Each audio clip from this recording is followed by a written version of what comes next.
Chegado à meia-noite, eles oravam e cantavam.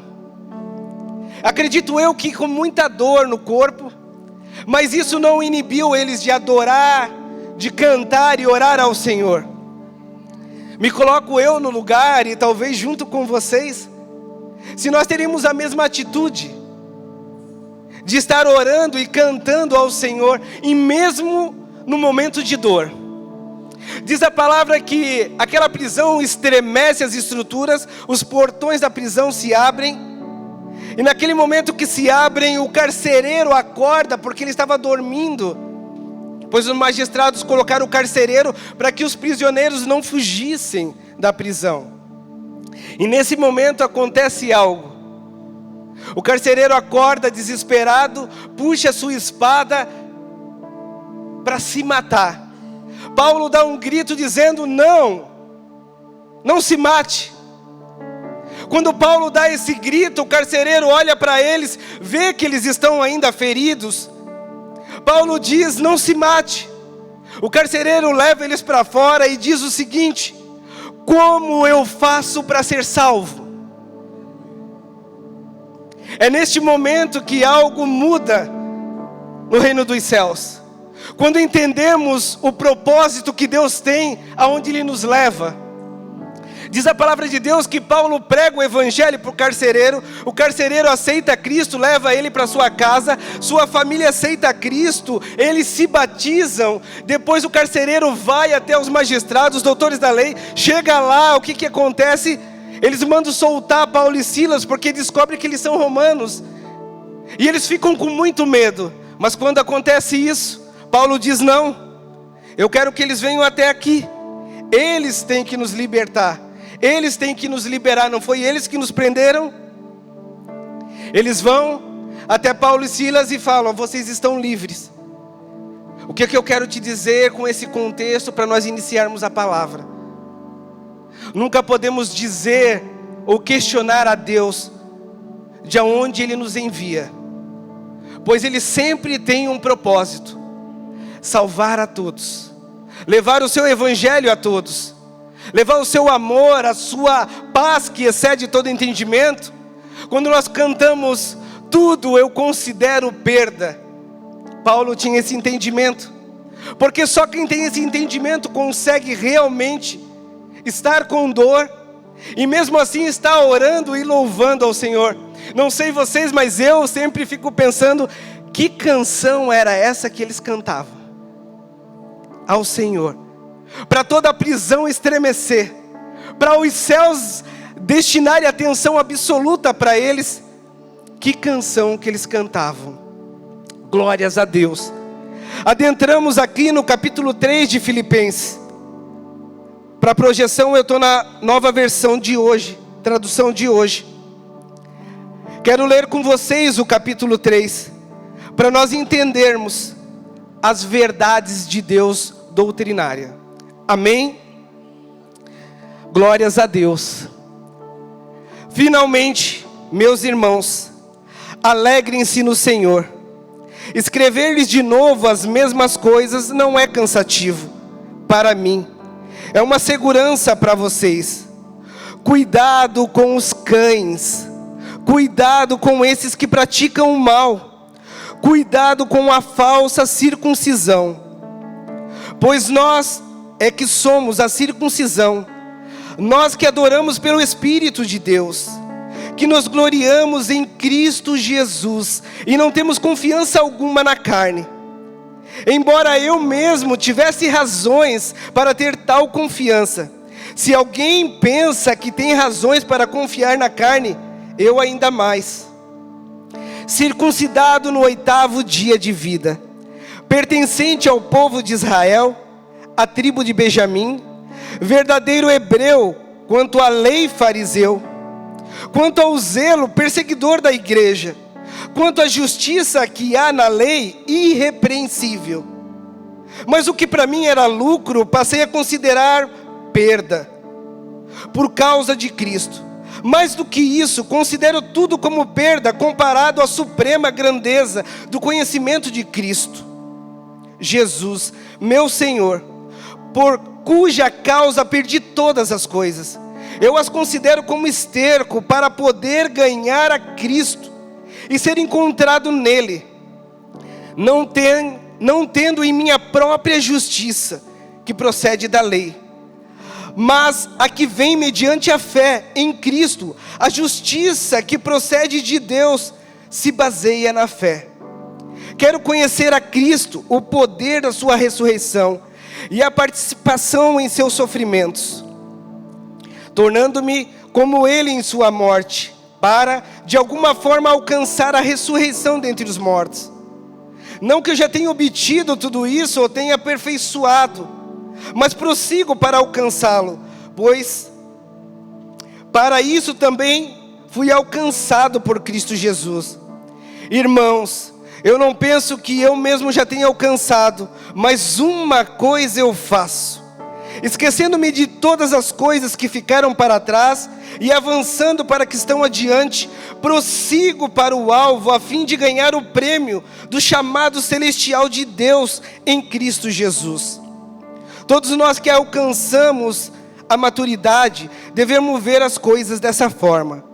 E se algum aspecto vocês pensam de modo diferente, isso também Deus lhe esclarecerá. Então somente vivamos de acordo com o que já alcançamos. Irmãos, sigam unidos o meu exemplo e observem os que vivem de acordo com o padrão que lhes apresentamos. Pois como já lhes disse repetidas vezes, e agora repito com lágrimas, há muitos que vivem como inimigos da cruz de Cristo. Quanto a estes, o seu destino é a perdição. O seu Deus é o estômago e tem orgulho do que é vergonhoso. Eles só pensam nas coisas terrenas. A nossa cidadania, porém, está nos céus, de onde esperamos ansiosamente um Salvador, o Senhor Jesus Cristo. Pelo poder que o capacita a colocar todas as coisas debaixo do seu domínio, Ele transformará os nossos corpos humilhados para serem semelhantes ao seu corpo glorioso. Amém? Lemos todo o capítulo 3 de Filipenses. Paulo aqui nos apresentando algo maravilhoso. Paulo diz assim, para finalizar, eu quero que vocês entendam algo, alegrem-se. Tenham alegria. Para vocês compreenderem que essa alegria, ela só pode ter uma base. Só existe um fundamento para realmente estar alegre como cristão. Só existe um lugar onde a gente realmente consegue ficar alegre. O fundamento, a base que nós precisamos é em Cristo Jesus. É Ele que nos dá a alegria que precisamos. É Ele que permeia o nosso coração, e nessa base, onde somos fortificados, somos fortalecidos em Cristo. Paulo está dizendo para nós como igreja que não devemos simplesmente acatar novas coisas, mas seguir os princípios que nós já aprendemos. Fazer o simples talvez, na nossa cultura brasileira, talvez o arroz com feijão. Nós entendermos a importância dos princípios serem cumpridos diante da lei do Senhor. Um alinhamento do nosso coração aos céus. O Paulo nos ensina algo, dizendo cuidado no versículo 2 com os cães. Cuidado com esses que praticam o mal. Cuidado com a falsa circuncisão. Em algumas versões, cuidado com os cães, os maus obreiros e a falsa circuncisão. Para nós entendermos isso, quando o apóstolo Paulo fala sobre os cães, precisamos voltar um pouquinho. E quando nós voltamos um pouco na história, quando falava-se de cães, não são igual aos nossos cães de hoje, aonde que são domesticados, são tratados como burguês, no nosso ditado, a pão de ló, onde nós cuidamos com muito carinho.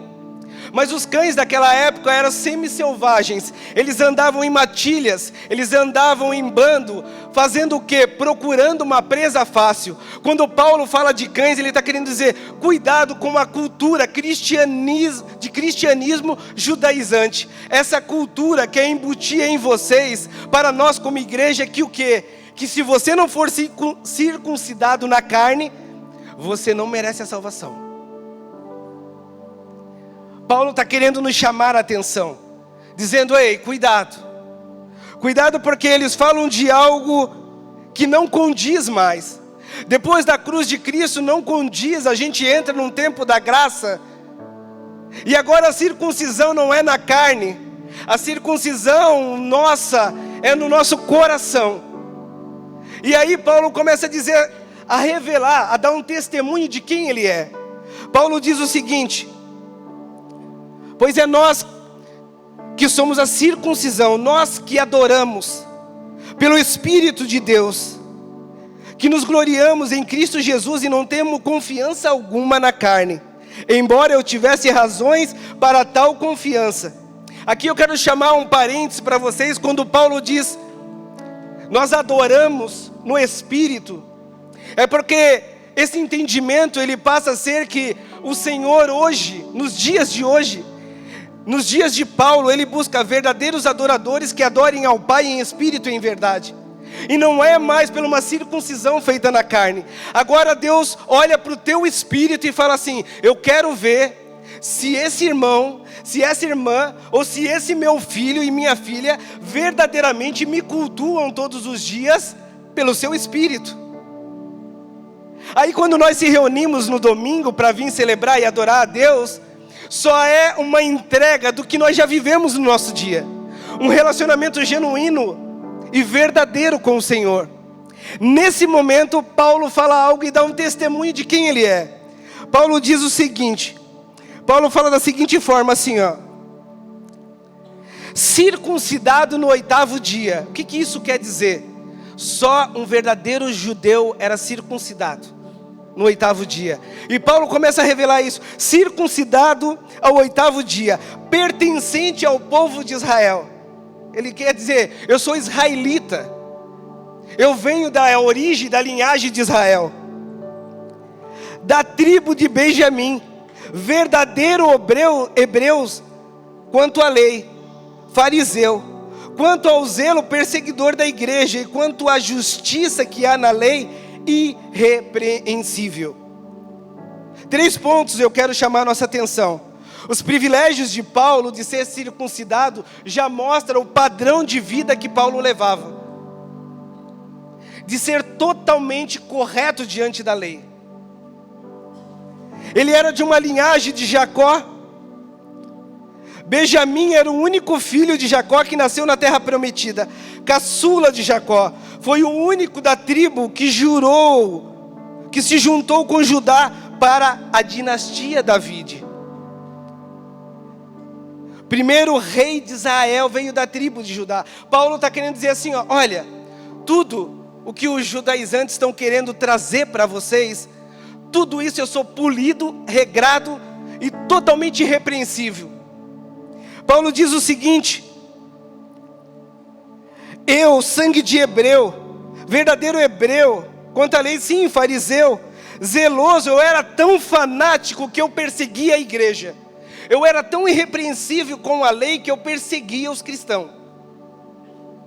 Paulo está contrastando quem ele era, os títulos que ele tinha, e falando assim para a igreja, olha, mesmo eu tendo todas essas características, mesmo eu sendo da linhagem real, mesmo eu tendo sangue de hebreu, agora eu quero dizer algo para vocês.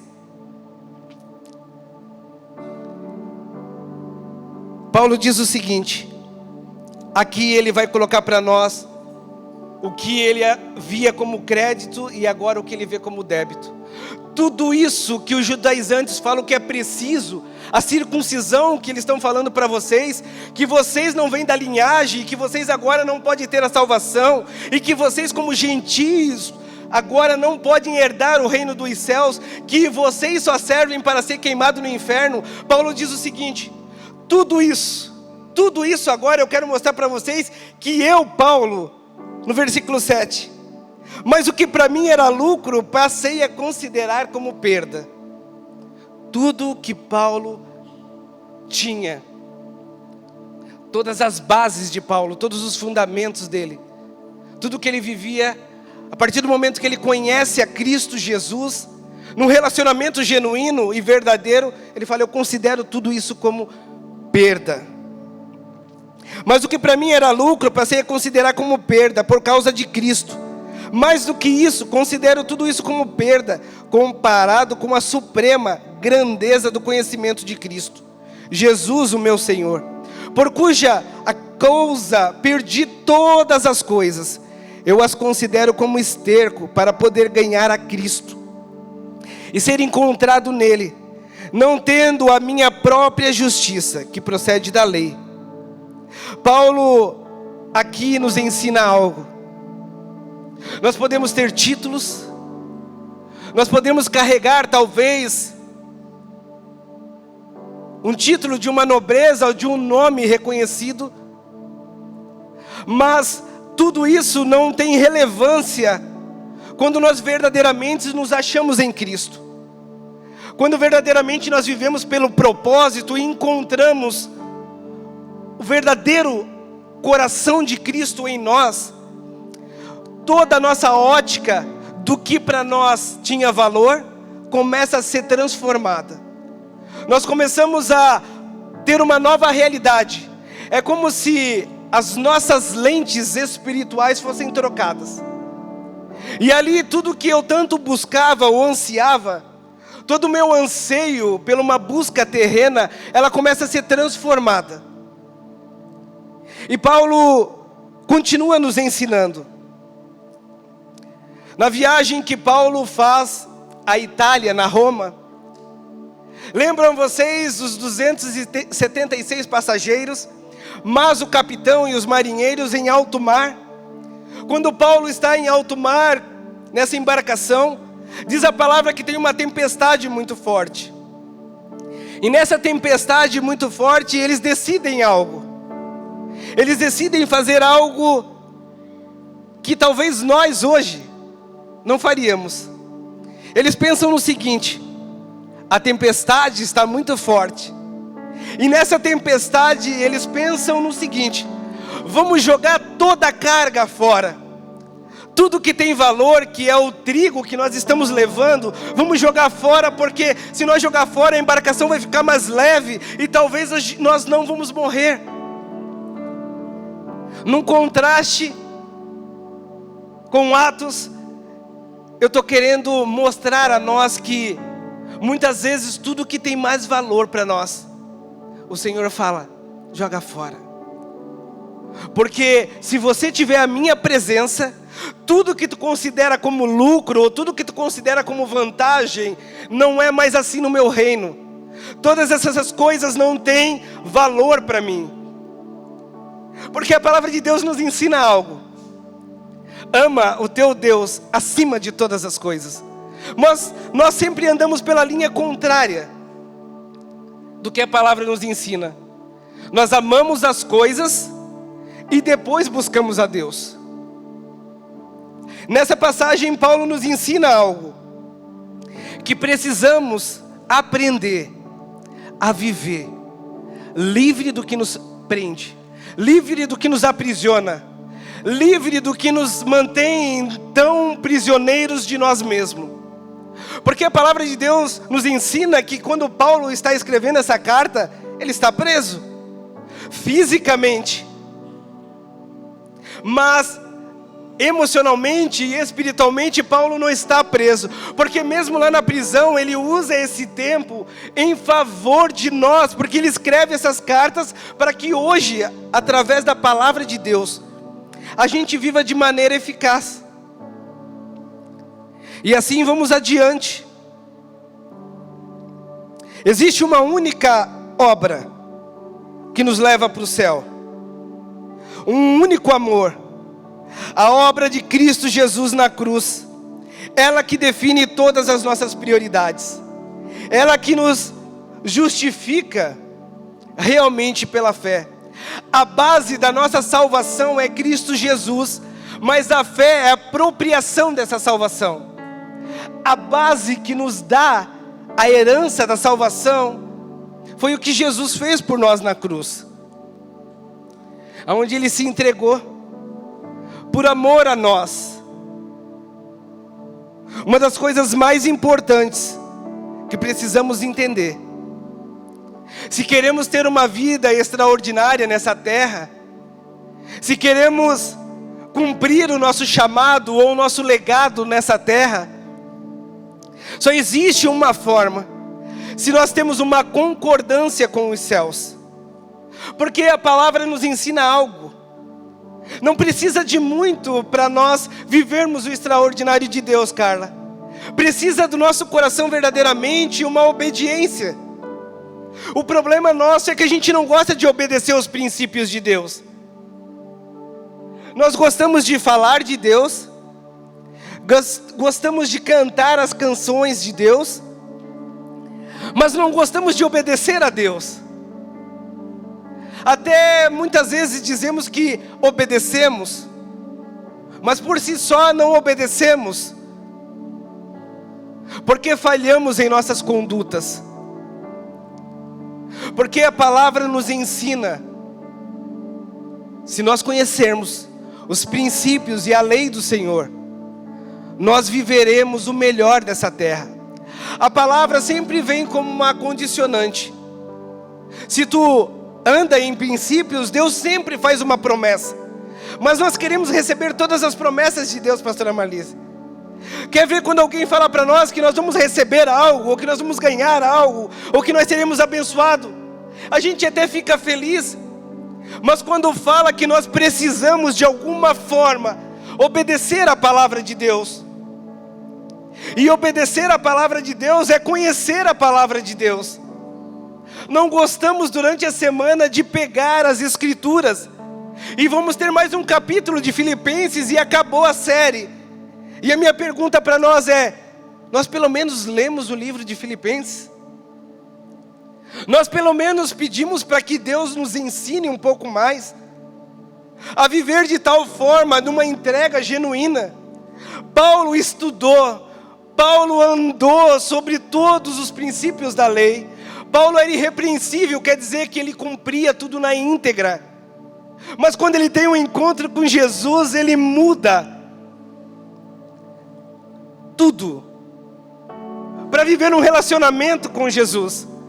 Ele fala assim: tudo para mim agora eu considero perda para ganhar a suprema grandeza de Cristo Jesus, para ter um relacionamento tão profundo, aonde eu não me confunda mais com o que me falam, aonde eu não tenha um desvio de caráter, aonde eu tenha uma conduta assim, de princípios, aonde eu vivo o que a palavra me ensina para viver.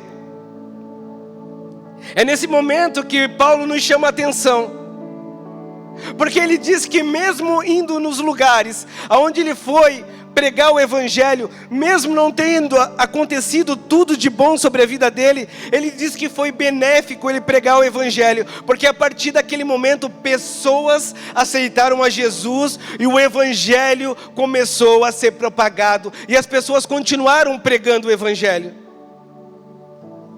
De um perseguidor, agora um que leva o amor, a salvação de Jesus.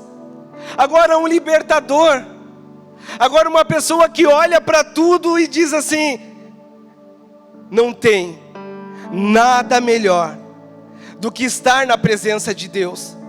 Não tem nada melhor, como a gente cansou, tua presença vale mais, e vale mesmo, quando nós temos o entendimento do que nós vivemos.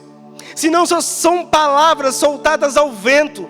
Se eu canto algo, se eu falo algo, mas eu não vivo algo, não condiz com o que eu digo ou com o que eu falo, eu mesmo estou me enganando.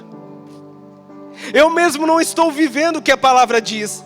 E aí Paulo começa dizendo assim: ei, alegrem-se. Porque tudo que eu considerava, tudo que eu tinha como valor, todos os meus títulos não têm mais valor. Agora o meu valor está em Cristo, porque agora eu entendi o meu propósito, agora eu entendi porque eu caminho, agora eu entendi. Paulo ainda vai dizendo: tudo tudo que eu tenho. Paulo, em um momento da palavra, ele ainda nos ensina: para mim, subir aos céus seria melhor coisa, mas talvez para o bem de vocês, eu continuar pregando o evangelho é importante. Quando nós temos o entendimento de quem nós somos em Cristo Jesus, não há mais medo, não há mais morte que nos aprisione, não há mais nada que nos atormente, não há ansiedade, nada nos tira da presença de Deus. Quando nós compreendemos quem nós somos em Cristo Jesus. E talvez a minha pergunta para nós, quando Paulo nos ensina que para ele, agora o que é mais importante é se esquecer das coisas que ficaram para trás. Paulo diz assim: esquecendo de tudo que eu já vivi, daqui para frente agora, eu quero ter os meus olhos fitados no alvo. Eu quero viver algo extraordinário. Eu não quero mais olhar para o lado, nem para o outro lado. Eu não quero olhar para trás, senão eu vou perder o foco do que eu preciso viver. Agora eu quero olhar para Cristo de uma maneira que nada mais possa me atrapalhar. Qual o foco? Aonde estão os nossos olhos? Para o que nós estamos olhando? Queremos talvez muitas vezes nos justificar que não estamos vivendo o que Deus tem para nós, porque ainda não é o tempo. E quando eu falo de não estarmos vivendo, é um posicionamento nosso como filhos de Deus. Um posicionamento nosso de caminhar de uma forma assim, saudável, entendendo que nós não somos perfeitos, mas Cristo Jesus em nós faz a boa obra e transforma o nosso coração. Muitas vezes, que não está de acordo com a palavra, ser transformado. E aí Paulo nos ensina que essa circuncisão do nosso coração, onde a gente precisa aprender a adorar a Deus no espírito, não é o quanto levantamos a mão, o quanto cantamos mais alto, porque até o nosso silêncio Deus entende, porque a palavra de Deus diz que Ele sonda o nosso coração. E isso me chama muita atenção, porque quando eu estou aqui, Deus sabe já o que está no meu coração. Deus sabe o que está no seu coração. Quando você saiu de casa para vir à casa do Senhor, Ele já sabia o que estava guardado dentro do seu coração. Ele já sabia se você queria ouvir uma palavra. Ele já sabia se hoje você ia ser liberto de alguma coisa, se você ia ser curado. Porque Deus sempre está disposto, como Pai, a nos abençoar, a nos curar, a nos libertar. Deus sempre está disposto a transformar a nossa história. Basta nós entendermos o nosso posicionamento. Sempre vai ser uma decisão, minha e sua, para onde nós estamos indo. Nessa corrida para o prêmio celestial, para onde nós temos olhado? Será que nós temos olhado para o nosso casamento? Será que nós temos olhado para o nosso emprego? Será que nós temos olhado para os nossos amigos que muitas vezes nos decepcionam? Será que nós temos olhado para onde, gente? O que tem nos tirado do foco? O que tem nos tirado realmente de vivermos uma vida extraordinária? Porque a palavra nos promete uma vida de paz, uma vida de plenitude, de vida em abundância. Mas andamos tão ansiosos, tão preocupados pelas coisas terrenas, como Paulo descreve.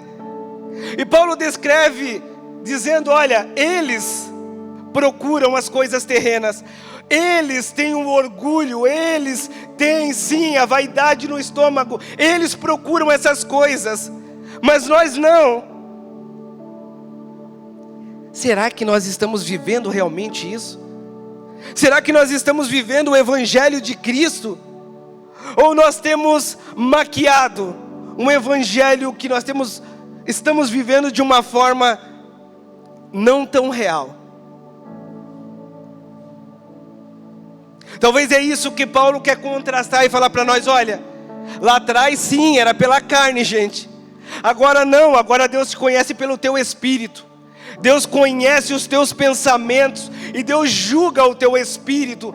A forma que tu adora e cultua todos os dias, quando ninguém está te vendo, é isso que Ele olha. É isso que Deus olha para nós. O que nós estamos vivendo? E de que forma nós estamos vivendo? Algo maravilhoso em Deus. Não podemos se esquecer. No reino tudo é o contrário. No reino nós vivemos de forma contrária. Só um minutinho. Primeiro vem nós se humilhar diante de Deus. E a humilhação diante de Deus não é um se humilhar simplesmente de não entender o que a palavra quer dizer com se humilhar. Um espírito que é ensinável em todo o tempo, para depois sim Deus nos exaltar. Primeiro Ele quer a nossa humildade. E quando eu falo de humildade, não é o conceito financeiro. Humildade eu estou falando no conceito de aprendizado, de se sentar e poder aprender, de se sentar e poder querer ser ensinado. Primeiro a dor, depois vem o consolo. Primeiro a noite, depois o amanhecer. Primeiro o vale, depois os montes. Primeiro toda essa situação de desespero, da nossa naturalidade, da nossa carnalidade, para depois nós termos um corpo revestido da sua glória, para depois nós sermos transformados. É isso que o Senhor quer nos ensinar. É na contramão. Não é a favor do mundo, é na contramão sim do mundo. Viver o Evangelho é isso. É viver uma vida em santidade. E mesmo que nós não tenhamos ainda, nós vamos sendo aperfeiçoados na caminhada. Mas não podemos parar. Não podemos olhar para trás, senão nós não chegaremos ao final desta corrida. E quantas pessoas eu tenho percebido que têm parado no meio do caminho. Pessoas que se frustraram com os irmãos da igreja. Pessoas que se frustraram com a fofoca da igreja. Pessoas que se frustraram por não aceitar algumas coisas. Se os nossos olhos não estiverem fitados em Cristo, nós não vamos até o fim. Talvez o que eu quero dizer para nós, para o nosso coração é: aonde está o nosso coração? Aonde realmente está o nosso coração? O que nós estamos vivendo realmente? Uma vida de paz? Uma vida de alegria?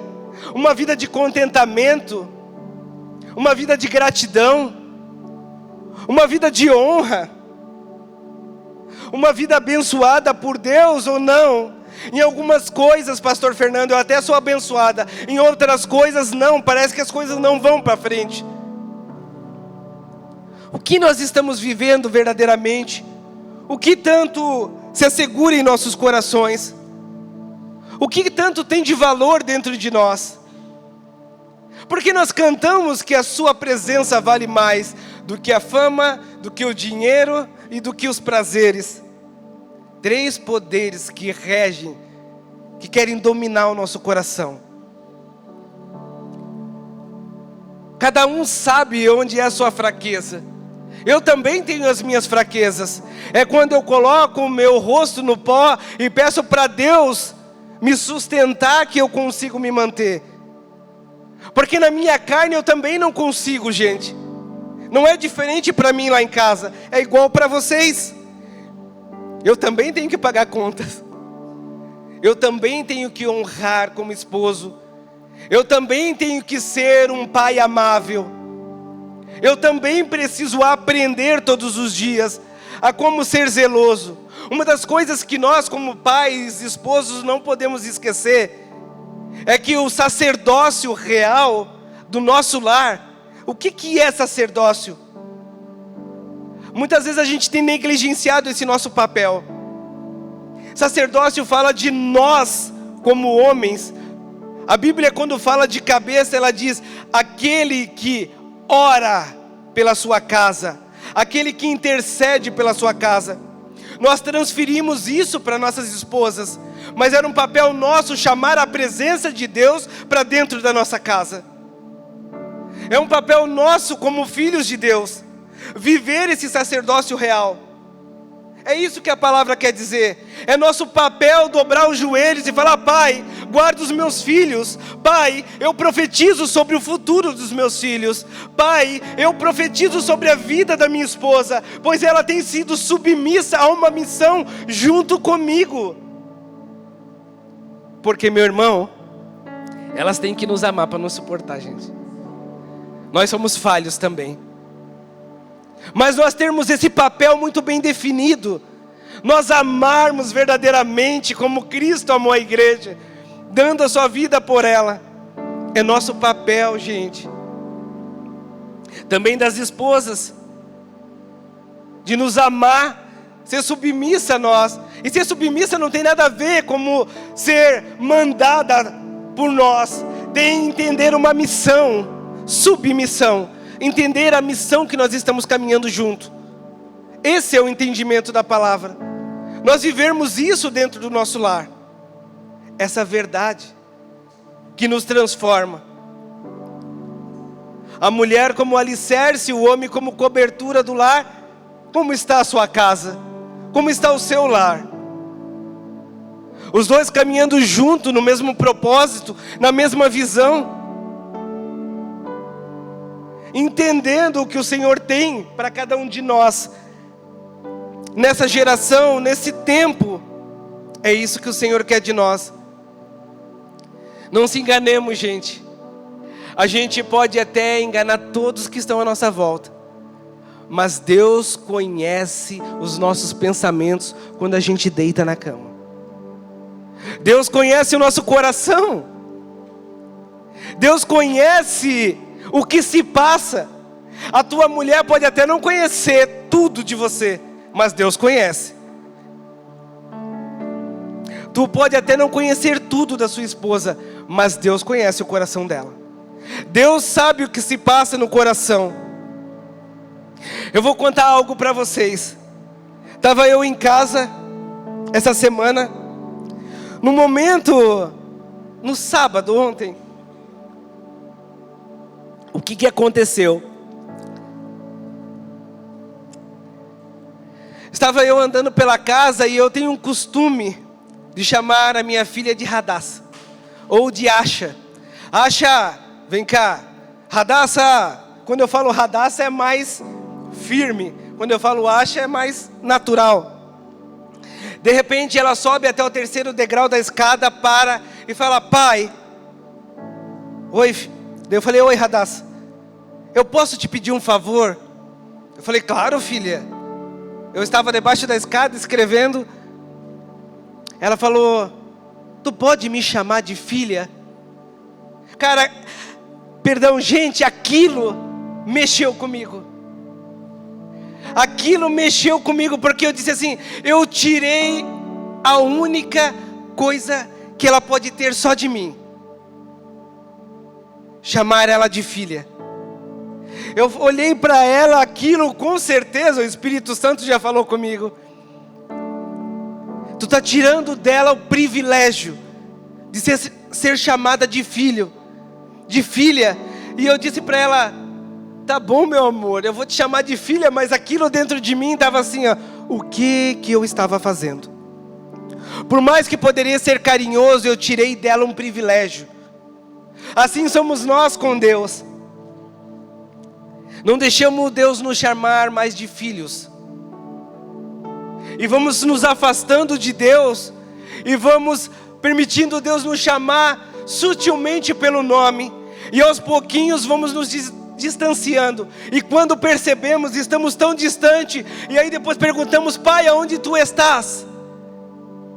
E Ele olha para nós dizendo: mas eu só queria te chamar de filho.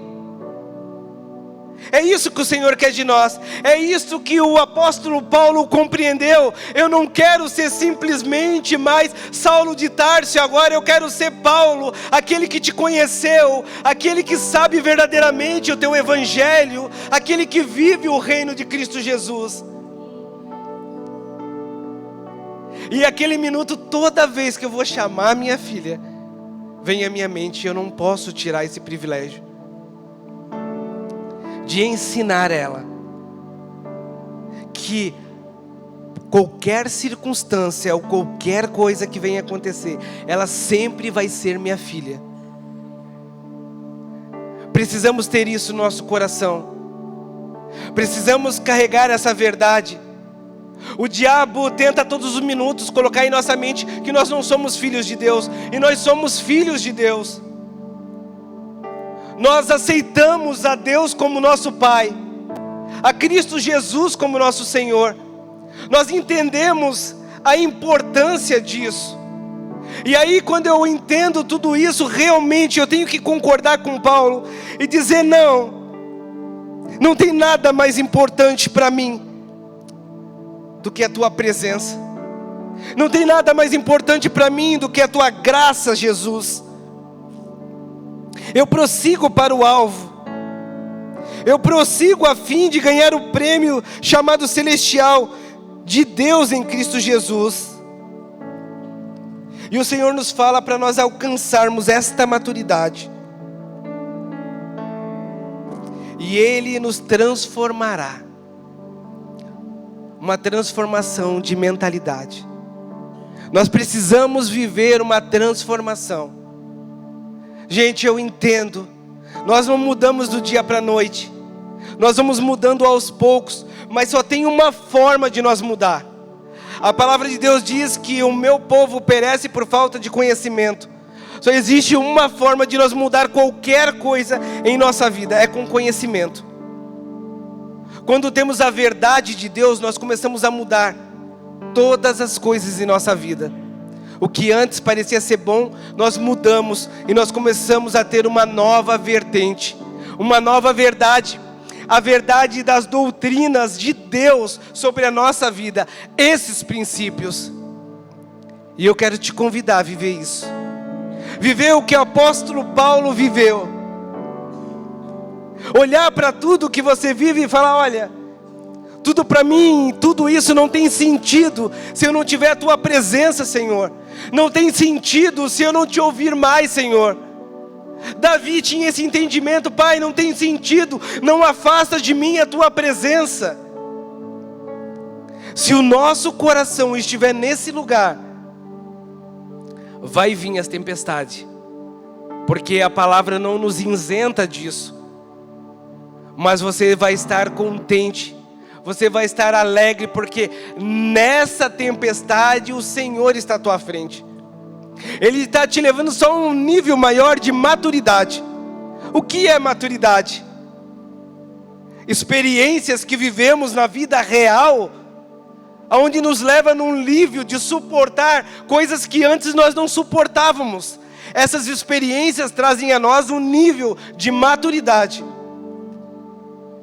E nós vamos começar a viver grandes coisas no reino do Senhor. Nós vamos viver coisas extraordinárias, entendendo que Deus é tudo para nós. Amém? Vamos se colocar de pé. Graças a Deus.